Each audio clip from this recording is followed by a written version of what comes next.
This conference will now be recorded. Well, good afternoon or good morning, depending on what time you're watching this webinar. My name is Scott Fusell, and welcome to Move In Makeover. Uh, just one more session. We're going to start that over. This conference will now be recorded. Well, hello, everybody. Welcome to Move In Makeover. We really appreciate you spending some time with us today. My name is Scott Fusell, and I'm the Director of Education for CSL Management. I'm also the host of our House and Home series, and I'm a Beta Theta Pi from Middle Tennessee State, where I had an absolutely life-changing fraternity experience. I am so grateful you decided to spend some time with us today, where we're going to be getting into one more piece of this whole experience that's going to change significantly from what we've known previously. But before we dive too far into the content, I do want to say thank you and express my gratitude by showing up today. What you've revealed to us is you care deeply for these houses, you care deeply for this community, and you care deeply for the students who call this thing called fraternity home. So no, we are so grateful you decided to spend some time with us today in support of this experience and support of these facilities and in support of these students who will be coming back to our houses here shortly. So what do we want you to get out of today's session? Well, we want you, as always, to leave feeling connected, confident, and compelled. We want you to leave here a little bit better equipped with some skills to deliver a COVID-friendly move-in process. And we want you to leave here prepared with the skills that you need to create a move-in experience that helps students feel welcomed, not overwhelmed. So for a lot of us, this whole experience, this whole process of preparing for a different kind of fall has been overwhelming. So we don't want our students to feel what many of us have been feeling. And if we can help you help that, then that will be a big win for us today. So I do want to start off with a quick question. Think about it. On a scale of 1 to 10, what's your confidence level? When you think about the move-in process, do you have a plan that's been well thought out and that you're already executing that's going to equip you to deliver a really wonderful move-in experience for these men and women who are moving back into our facilities? So think about it. On a scale of 1 to 10, what's your confidence level? Well, today, if we can get you from a 6 to a 7, or maybe a 7 to an 8, or man, maybe even a 7 to a 10, gosh, that would be a gigantic win for us today. And that's really what we're shooting for, because we know change is coming. And if you're not already feeling it, you're definitely going to be feeling it on move-in day. This is going to be a completely different experience than what we've had before. So move-in day is going to look a lot different. And so we want to help you feel, again, uh, in a position to help welcome folks back, but prevent them from feeling overwhelmed. So again, grateful for you spending some time today and to help us walk through this process. So here's what you can expect from today's session. We're going to get into talking about really reiterating the importance of communication and creating a team-like atmosphere. There's a lot of work to be done here. None of us can do this alone. So we're going to talk a lot about creating the team that you're going to need to execute a move-in plan with excellence. We're also going to talk through some processes and procedures and provide some best practices. And what we're really going to do, we're going to do all of those things by presenting this move-in process really in 3 phases, because that's the way we've really broken it down. And to help us do that, I'm really thrilled to have alongside me today is Christina Kinzer. She's my right hand when it comes to our education efforts here at CSL Management, and she's going to be leading the majority of the discussion today. And we're really thrilled to have Christina with us. So Christina, welcome. Thanks for making some time today. And we're going to turn it over to you to walk us through what this new 3-phased approach to the move-in process actually looks like. Welcome. Take it over. Thank you so much, Scott. I am excited to be here today. And like Scott said, we're going to be talking about a phased approach to move-in this year. So phase 1, pre-move-in day. Phase 2, move-in day or week, depending on what your schedule looks like. And phase 3, post-move-in. So let's start with phase 1. And this is really the beginning of our planning process. Pre-move-in. And during pre-move-in planning, we are going to follow the 6 C's. We want to create a team, create a plan. We want to make sure that we have a great communication plan in place, talk about configuration, and then also talking about care and compliance during the move-in process. Like Scott mentioned earlier, this year is going to be an all hands on deck kind of move-in. We want to make sure that we have got a solid team in place. So we want to form a team that is made up of advisors, a house director, and also includes the collegiate executive board. There's going to be a lot of work that is going to need to go into planning for move-in this year, and also during the actual move-in process. And so this team is really going to be needed to make sure that you're able to execute a smooth move-in. The team's going to be responsible for crafting and executing the plan. And so let's talk about what that plan actually looks like. So first, you want to create a schedule.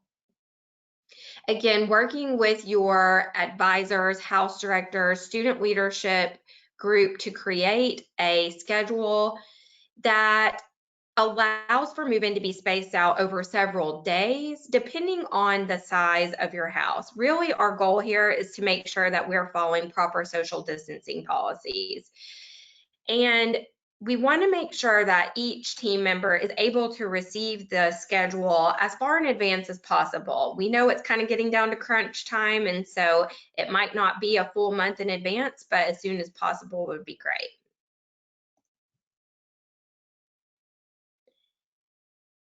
Once you've got that schedule put together, we want members to make sure that they're signing up for a move-in slot. Again, to make sure that we're adhering to proper social distancing policies, we want to make sure that we're limiting move-in to a member and really no more than 2 helpers. That's just going to help control the amount of people in the house. You probably Christine, need can I to interrupt you there for a second? So you're saying that I should not bring all of my brothers and sisters and my nieces and nephews and grandparents to move in? Is that what you're saying? If you would like to bring them, they probably could stand out by the car and wave to you, but I would highly suggest not bringing them inside the house. Okay, all right. I just want to be clear on that. Thank you. Sorry to interrupt. Please go ahead. Okay. So we also want to make sure that we're clarifying with our members that at the end of their allotted move-in time, or that window of time that they've been signed up for, that they're welcome to stay at the house, but it's going to be best practice for their helpers to leave the building. And we'll talk a lot about this a little bit later on, but really this is going to help make sure that, again, you've got an appropriate number of people in the house. It's going to help with social distancing, and it's going to allow for proper sanitization between move-ins. And again, we're looking to provide members with specific times for move-in. So it might be a 2-hour window. You're just going to work together as your team to create what that window of time really looks like. Yeah, I love that expectation, Christine, that you're talking about 2 hours, because I know a little bit later you're probably going to encourage people to only bring what they need, but still, this stuff takes longer than we think it's going to. And so to give everybody an expectation, hey, you're going to have 2 hours, we got to get moving here. And so I think it's really important to help people have that expectation, so they get in, get out, and it's all for everybody's safety and health. So I love that we're already setting that expectation. Right. So we're going to talk a little bit more about schedules and configurations really quickly. During this time, you want to make sure that your schedule allows for the appropriate social distancing. So there's going to be a little bit more that needs to go into that schedule and planning. For instance, you might need to coordinate those time slots so that you're only moving one member in on each floor, or perhaps you're only moving one member in per sleeping porch, or however the configuration of your house works. You just want to make sure that you're spacing the members out so that there is room for social distancing. Somebody's probably going to need to be available from your team to make sure that they're managing that hallway, stairwell, traffic flow. And then we will talk again a little bit more about this, but we want to make sure that the bedrooms and common areas are already pre-configured to allow for the proper social distancing that is being recommended by either your university, your local house court board, national housing partner, or really even CDC guidelines.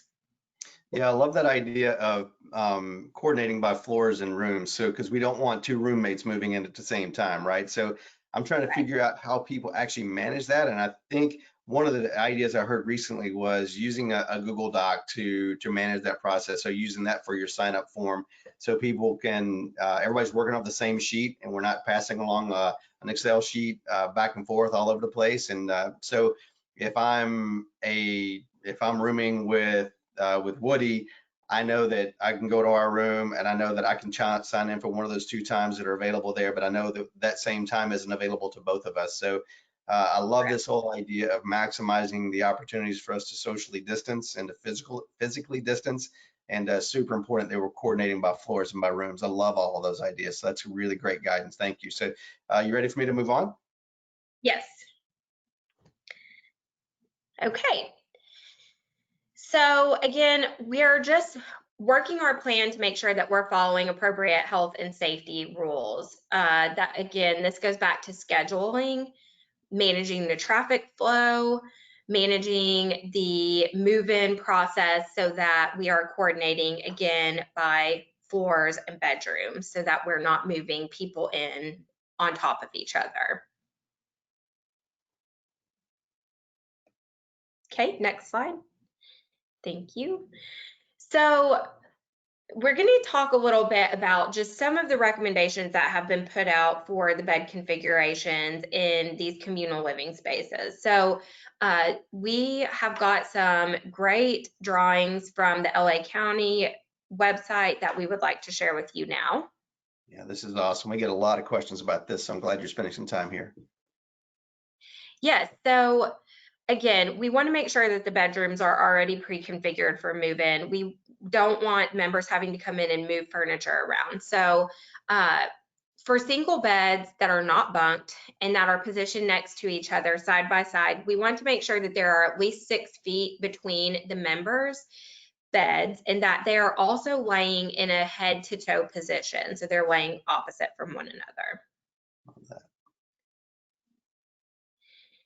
For beds that are positioned across from one another and are perhaps end to end, we want to make sure again that there's 6 feet between their beds and that they're sleeping toe to toe.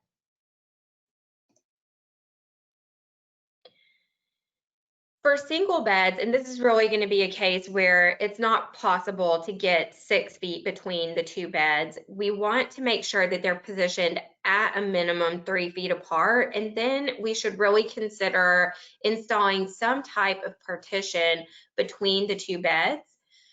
This is going to be based on the layout of your house, and really we would recommend that you have this conversation with your local house court board, national housing partners, just to make sure that you are coming up with something that is going to be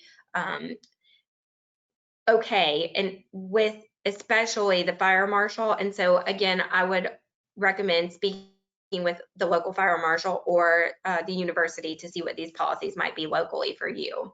Yeah, great idea. And again, making sure that we're laying head to toe. All right, in situations where we have bunk beds and they're positioned across from one another, we want to make sure there's a minimum of 6 feet between each bunk and that on each bed, so as you can see here, each side, the members are laying in a head to toe position, and that is for each bunk. And again, 6 feet minimum between the two. Yeah. Okay. What happens when we can't get 6 feet between those bunk beds, Christina? So this is going to be similar to the single beds. For these bunk beds, especially that are end to end, we want to make sure still that there is a minimum of 6 feet between the beds. However, we understand that that's not always possible. So in that case, again, you're looking at installing that partition that you've discussed as a team and with the appropriate people, and then also making sure that the members are still laying in a head to toe position. Yeah, so we're getting a lot of questions about that when people are thinking about sleeping porches, cold air dorms, warm air dorms.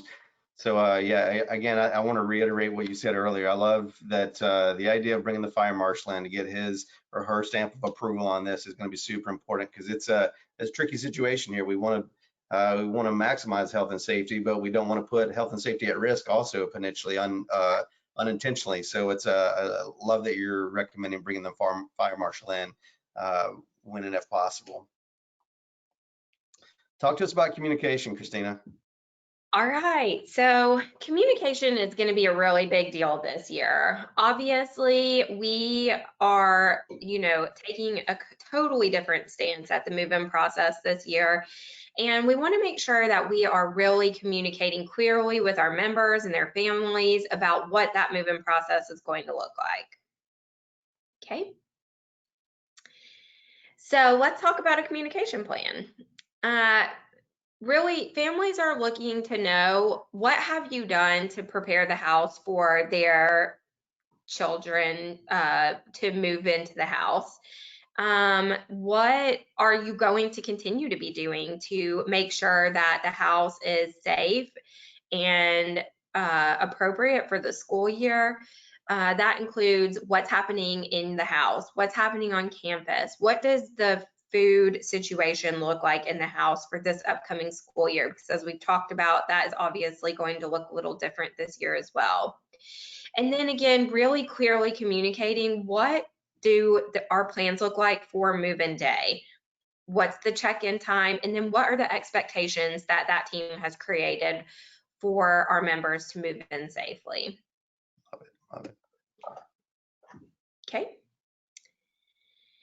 All right, so we love to welcome back our members into the house, and I know that so many of you really put your heart into this process, and you like to welcome them with refreshments and the red carpet, and you just lay it all out there for them. But this year, we're just going to need to be a little bit more mindful about what that looks like. And so we are not discouraging you from rolling out the red carpet or providing them with some treats to make them feel happy and welcome, but just making sure that we are providing those in the rooms, perhaps pre-packaged, just so that we are following appropriate safety guidelines. Also, as part of that welcome home kit, it would be a great idea to have printed off just some clear expectations, bullet points, a one page that lays out, what is our policy on personal protection equipment? What is our cleaning policy? What happens if we want to have a visitor at the house? And then, of course, what happens when plan, or what happens if plan? And really, that is just what happens if or when someone in our house gets diagnosed with COVID-19, or what happens when or if we have to shut the house down unexpectedly again. Yeah, this is a really interesting topic, right? Because you talked about early in the slide about how much we love to make them feel at home and welcome back. And a lot of times we do that through refreshments or having treats out or just something, some type of happy, as I've heard you call it, to make people feel excited about the day. And this year is going to be a little different. We want to have those things, but the other thing that we're trying to help people do in terms of helping them feel comfortable in the space is also providing them with information. So there's a balance between, okay, we want you to, we want to give you some of these treats and welcome home gifts and that kind of thing, but we also need you to feel comfortable with the information that we're providing. So we're trying to do a couple of different things there to help the students feel welcome and comfortable and safe, but we also want their parents to see that as well. So making sure that we've got that hard copy for parents to see is really important, so they know that when they get in the car and they're driving home, okay, I feel good about what's been done this summer. I feel good about what the plan is right now and kind of the everyday, and I feel good about what's happening if something unforeseen happens. So a great opportunity to make people feel comfortable, both with just kind of making them feel at home, but also making them feel comfortable by giving them information. So love everything you're recommending there. It's fantastic. Talk to us I def about move-in week, Christina. What's that going to look like? Okay, so let's talk phase 2 and move-in week. So you have worked so hard as a team up until this point to put together your plan and your processes and procedures. You're communicating with your members and their families. And so now we have made it to move-in day. So you're going to work that plan and manage the move-in process. Okay. So let's talk about some processes and procedures that are going to be helpful during move-in day. Again, really our number one goal here is to welcome back our families and members, but in a safe manner. So first, let's talk about temperature checks. This is something that we feel you should discuss with your local house court board, your national housing partner. Even perhaps you might receive some guidance from the university on this, but we definitely want to make sure that you guys are having that conversation about whether or not you feel it's necessary to take temperatures before access is granted. If you do choose to take temperatures, we would suggest assigning a member of the team to really manage that process and document along with the other documentation that we are going to be suggesting. So everyone participating in move-in really should wear the appropriate personal protection equipment. They at a minimum should be wearing masks. And then as a team, you all can decide if there's anything further that you feel should be required.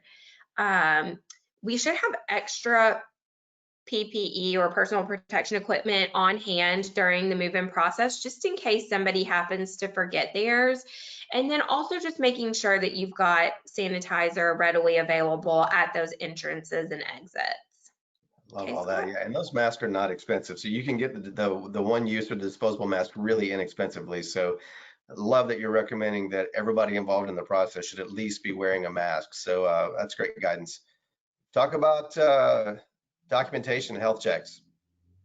Yeah, so again, this is just going to be an additional part of that documentation. We want to make sure that we have a move-in team at each entrance. And so that team really is there to welcome our members and their families, but also to document the names of our members and their helpers. And then screening for any COVID-19 symptoms. So that might be fever, respiratory illness, and one of the other symptoms or some of the other symptoms that have been seen in younger cases is a loss of taste, smell, or perhaps even appetite.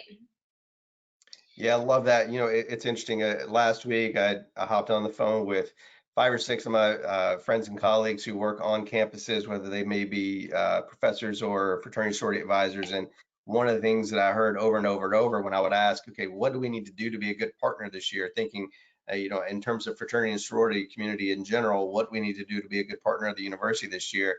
And I kept hearing communication, communication, communication. It was like a broken record almost, and understandably so.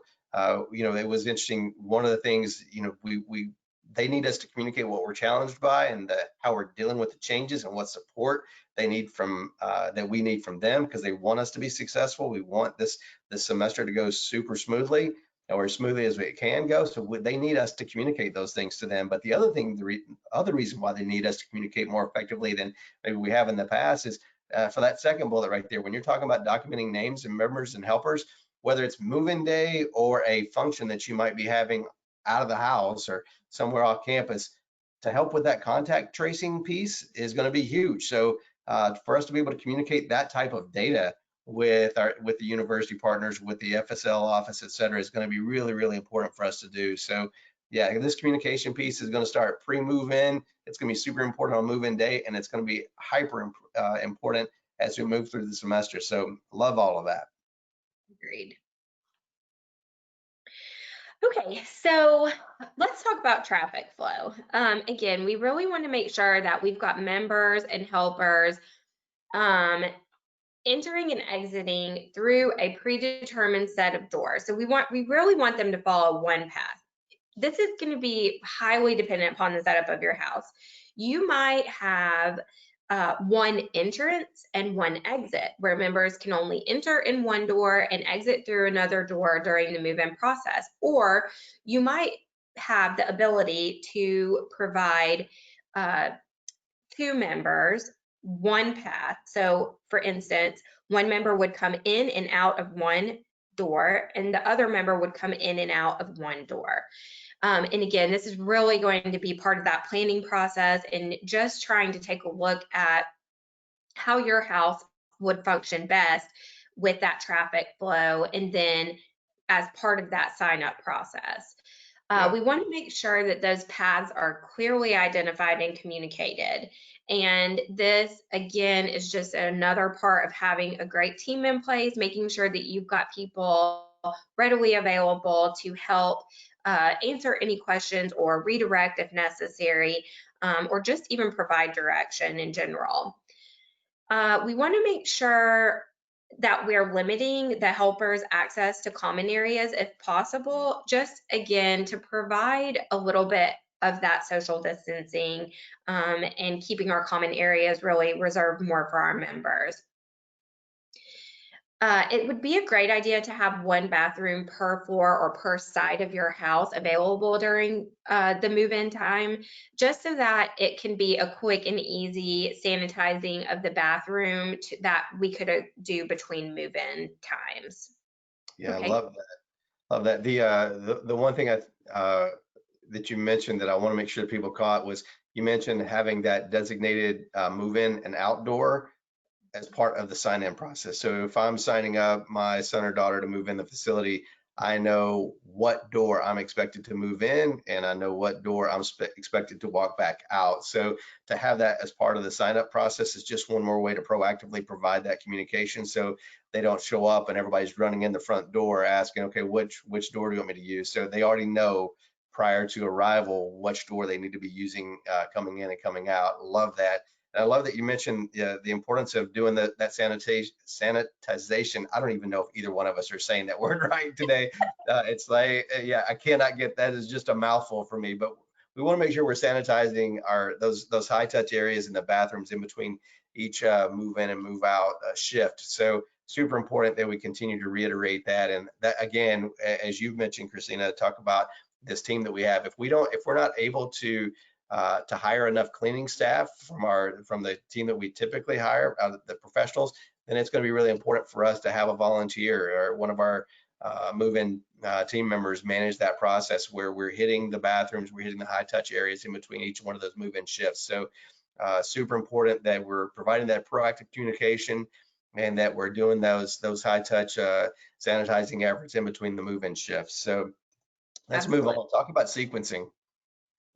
Okay, so I know Scott kind of mentioned this earlier, but again, we want to make sure that we're not moving members that are going to be living in the same room together. We don't want them moving in at the same time. And the reason for that is it's going to be really hard to socially distance when you have 6 people in a room. So we would highly recommend that you make sure, again, in that scheduling process that you're breaking it up so that members are not moving into the same room at the same time. We also want to make sure that we're clearly communicating with our members that after their 2-hour window of time has, for their move-in time, that they are being respectful of their roommates' move-in time. And so during their roommates' 2-hour window of time, perhaps the person who has already moved into the room leaves the room, goes to a common area. I think I heard Scott make a great suggestion that maybe you provide that member with a $5 coffee shop gift card to a favorite local coffee shop, and they can go and grab a cup of coffee during that 2-hour window of time while their roommate is moving in. But again, really just to make sure that we are providing everyone with the highest amount of comfort and that we're able to socially distance. Another great idea is to move in members on opposite ends of the hall. Maybe, obviously you're going to start working your way in, but perhaps you could even space it out every other door, every third door. And again, if needed or possible, you could do one room on each floor at a time. Okay, Scott. Really good stuff there, Christina. All right, this is where we're going to get into some of these best practices. So talk to us about distancing, sequencing, cleaning, and the leaving process. How are we getting people out of the place? Okay. I know everybody really wants to stay and hang out. I remember that. So, all right. So we want to recommend that our members are bringing their own cleaning supplies to clean and sanitize their room as desired, either before or even after that move-in process. And again, we're going to make sure pre-move-in that all of the furniture is arranged in a way that really maximizes the social distancing policies and the CDC guidelines that have been put out. And so we want to clearly communicate with our members that they are not to move any bedroom or common area furniture this year just because it has been placed in a manner that is really for their safety and well-being. And then we want to really encourage our members this year to limit the amount of personal belongings that they're bringing with them. Again, we love to welcome our members back into the houses, and we really want them to be welcome and comfortable and feel at home, especially in their space. But just being mindful this year of, this is an ever changing situation. And should they really, should they have to go home unexpectedly, then, what can they really not live without? And so just being mindful of the amount of belongings that they're bringing, just in case that they did have to move out fairly quickly. Great guidance. Okay. All right. So uh, just continuing on with the distancing and sequencing, we should really space a minimum of 1 hour between each move-in slot. This is, again, going to be dependent upon the size of your house and the paths in which members are taking to get to their rooms. But we want to make sure that we're performing some kind of high-touch sanitizing between those move-in slots. Especially along those paths and in those bathrooms that we have open. But really, like Scott mentioned before, maybe you might not have the funds to hire the professional cleaning company to come in and be present during that whole move-in process, or perhaps your cleaning company is unable to accommodate coming and going from the house. And in that case, we would recommend empowering the team that you put together for this move-in process to do that sanitizing. Um, Making sure that you have hand sanitizer, water, and soap in the bathrooms just readily available during the move-in process. And sanitizer, especially in those high traffic areas, coming in the door. And just, again, water and soap, just to make sure that people are able to clean their hands as necessary. And we mentioned this earlier, but making sure that masks are being worn in common areas, especially if proper social distancing is not possible. And this would be a great thing to keep in place until either the move-ins are completed or really until your organization, local house court board really states otherwise, so that we are adhering by those policies and procedures that they've put in place. Awesome. Awesome. Okay. Good stuff there. So let's talk about the phase three, which is really when we get into the post move-in piece. And we've got really, that's really all about communication, right? So one of the things we talk often about, Christina, and you and I have discussed this a number of times, where, it's really important for us to use the right communication channel depending on who our audience is. So I know many of you, if you're working with a student, then you might be communicating via text or via WhatsApp, or maybe group me, or potentially even Snapchat or Instagram, something of that nature. If you're really ambitious, maybe you're doing something on TikTok, but I don't know that we're there yet. But it's important for us to make sure that we're communicating with students via the channels that they are used to consuming information on. If we're communicating with a parent, then it's much more likely that we're going to use text or email, or maybe a Facebook Messenger or something of that nature. So it's super important that we're using the right channel based on our audience. And so what we really want to talk about is, there's 3 days right after that move-in process where we really got to make sure that we provide some reassurance and some comfort. and some care and some guidance. And Christina has developed this 3-phase process, or through, the communication process for what the 3 days right after move-in look like, and what we need to be sharing with students to make sure that they're off to a really good start. So Christina, share with us what these 3 days right after move-in look like and what we need to be communicating with our members and their parents. Okay, so now you've handled the move-in process, you worked your plan, and we just like on day one, we want to make sure that we are communicating gratitude. Well, over the next 3 days, we're going to be communicating gratitude, guidance, and good luck. Okay. What All do you right. mean by So, gratitude, Christina? Yeah, when you're talking about gratitude, what exactly am I expressing to these people? well, obviously this year is a lot different, and we worked hard as a team to put together a plan and to execute that plan.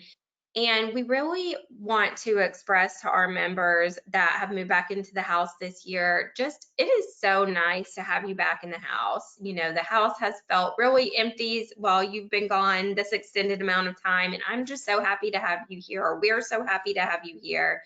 Uh, you know, we as a team appreciate your patience as we put together a plan and really worked hard to make sure that the house was ready and safe for you to come back. And thank you so much for your support, for following our guidance, our procedures, our recommendations. And really, most of all, just thank you for coming back and choosing to live in the house and, be a part of our group. Okay. So then the second day after move-in, this is really a communication that is centered around guidance. Again, we've hopefully provided them with some kind of a printout during the move-in process of what our expectations are for the upcoming school year, and we're just reiterating. So during this email communication, we're going to talk through again what those behavioral and safety expectations are, what are our cleaning policies, and then just reiterating what is our what happens when plan. And again, this is our what happens when or if someone in the house were to get diagnosed with COVID-19, and what happens when or if we have to shut the house down unexpectedly. What does that process really look like? Yeah, one of the best Okay. ways we can make people feel comfortable, I think, Christina, especially right now, given the amount of uncertainty we're dealing with, is providing clarity. And when people are clear on what the expectations are, they're much more likely to live up to them. And when they have a clear plan in place, so when we maybe enter a crisis, they're not trying to figure that out in the process. They already know, okay, here's what I do. If A, B, and C happens, here's what we do. And so providing that level of clarity through those plans that you mentioned right there, I think is really important, and an easy way for us to help our students and our house directors, frankly, and the staff that work in the facility feel a lot safer, a lot more comfortable with what the process is going to look like going forward and what the semester is going to look like. So day 3, what's that going to look like for us? Okay. So during our day 3 communication, we are, really just going to wish them the best semester. We want them to know that we are committed to their health and safety. We are going to stay connected, and we're going to continue to communicate, because as we are all very aware, this is an ever-changing situation, and the more we communicate, the less anxiety our members are going to feel about what's happening, in their home. So Yeah, I think that's super important. You mentioned the anxiety that the students are likely coming back with. I was talking to Lindsay Picardo, who's a life coach here in Indianapolis, and she does a lot of speaking in the fraternity sorority community. And she was talking about there's a high likelihood that students are going to come back to school stressed out and burnt out because of everything we've been dealing with for the last 4 or 5 minutes. It's been, or 4 or 5 months, with all the kind of unrest in our country, not just with COVID, but with, and just everything in terms of race relations and social activism right now. There's a lot of unrest in our country, and students are going to come back kind of feeling that for the last 4 or 5 months. So they're likely going to be moving back into our facilities with some anxiety. So it's going to be really important for us to do all this communication, to share what we're sharing, to really bring the temperature down in the room so they feel safe, comfortable, and confident in the environment they live in, and so they feel much more inclined to connect with each other and with the facility and with the campus. So a lot of opportunities there to communicate in a really effective way to create the type of environment the students are really going to badly be needing this fall. So as Christina mentioned, we're really looking at post move-in. There are three major ways, or three major messages we want to communicate with our members. One is gratitude, the other is guidance, and the final one is good luck. So we're really trying to hit home all of those messages because this fall is going to look different. So as we've tried to share throughout this session, it's super important that we plan, that we communicate, and that we execute at a really high level. This is going to be a different fall. We all know that. And as I mentioned earlier, if you're not feeling the change already, you will on move-in day. So it's important for us to have a really solid plan in place well before we get there. And then more importantly, it's important for us to communicate that to our members and their families and to our volunteers who may be supporting the process. So, and then finally, we've never needed to execute at a really high level quite like we do right now. So I really want to encourage everybody to plan, to communicate, and to execute. And finally, to reach out to others who are wearing your hats. We are all in this together. None of us have ever gone through a pandemic while we're trying to support fraternity and sorority housing. So we're all, we say this all the time at CSL, none of us know as much as all of us. So if you have a question, reach out to somebody at another house corporation, or reach out to another volunteer, or reach out to us at CSL. We are all here to help each other. And if we don't have the answer, we're going to need to go somewhere else, or if somebody else doesn't have the answer, maybe they'll need to come to us. But we have a real opportunity here to work as a community to provide the experience that we need to provide these young people, and to do it at a really, really high level. We know that fraternity, I think fraternity is way more than relevant now. It's necessary. And for us to provide that experience, that community, that connectivity that students so badly need right now, it's going to be largely dependent on us to plan, to communicate, to execute, and to communicate with each other and with them to help make that experience come to life. So with all that being said, I want to say thank you again for making some time today to talk through and walk through what this move-in process is going to look like. It is going to be a move-in makeover. It's not going to be anything like what we experienced before. So we appreciate you walking through these three phases. We hope you found it to be beneficial. If you have any questions whatsoever, please don't hesitate to reach out. You can reach Woody, Steve, or myself. Woody is the managing partner of CSL. Steve is the founding partner. You can reach out to me, or Christina will make herself available too. But please don't let any question go unanswered. And for that being said, again, thank you again for making some time for us today. We'll see you next time on the next House and Home. Take care, everybody. Thank you. This Whoops. conference